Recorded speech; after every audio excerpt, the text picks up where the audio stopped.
The White House says President Biden will meet with Russian President Putin as early as this week, but only if Russia has not launched its assault on Ukraine.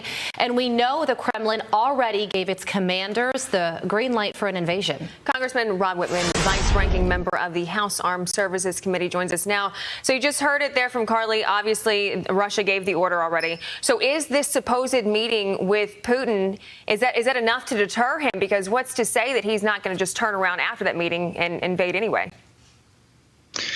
Ashley, I don't think it's enough to deter him. I think he's made up his mind. If you look at the military units that he has deployed there on the border, he now has not removed the troops from Belarus. You see pro-Russian separatists bombing railroad stations and schools. You see the cyber attack has begun. Listen, I think Putin is on his way to an invasion.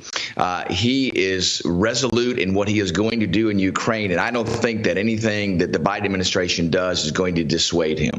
Yeah, and you got to think about the ramifications here, from an increase in gas prices here at home to long-term ramifications like a potential global shakeup of world order.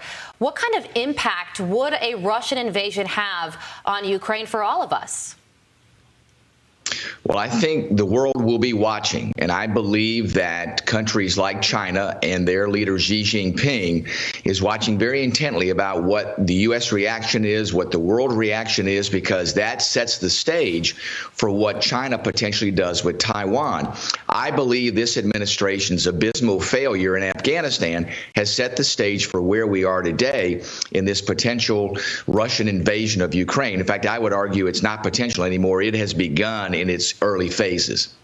Now, the Biden administration's position is that sanctions should only be used as a deterrent factor.